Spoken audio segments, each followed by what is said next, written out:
Nakiisa si Pangulong Ferdinand R. Marcos Jr. sa pagdiriwang ng Lunar New Year ng ating mga kababayang Filipino-Chinese. Sa kanyang mensahe, iginiit ng Pangulo ang halaga ng pagsisikap at pagtutulungan para makamit ang inaasam na kaunlaran. Si Kenneth Pasyente sa sentro ng balita.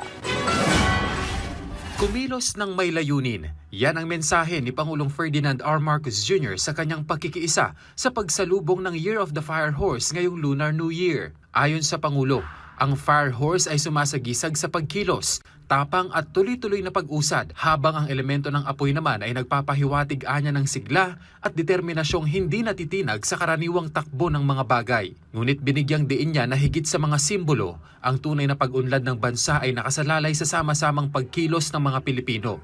Anya, umaasenso ang bayan kapag ang mga mamamayan ay masipag na nagtatrabaho, kapag ang mga pamilya ay maingat at matalino sa paggastos ng kanilang kinikita, at kapag ang pamahalaan at mga industriya ay patuloy na naghahatid ng serbisyong may integridad, may maayos na desisyon at may disiplinang nagbubunga ng pangmatagalang paglago. Dagdag ng Pangulo na para sa marami, ang Lunar New Year ay hindi lamang pagdiriwang kundi panahon ng pagbabago at pagtatakda ng mga layunin. Panahon din ito ng pagpapatibay ng mga plano sa loob ng pamilya, komunidad at negosyo upang matiyak ang matatag at pangmatagalang kaunlaran. Punto pa niya na sa paglipas ng mga henerasyon, natutunan na ng mga Pilipino na ang kaunlaran ay hindi lamang hinihintay.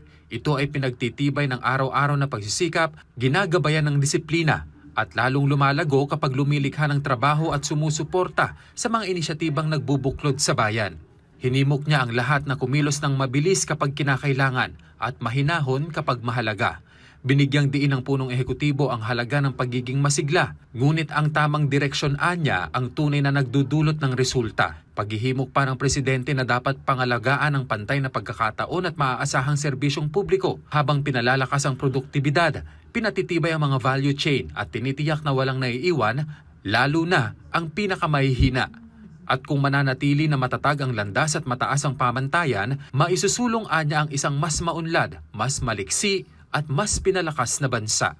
Kenneth Pasyente, para sa Pambansang TV, sa Bagong Pilipinas.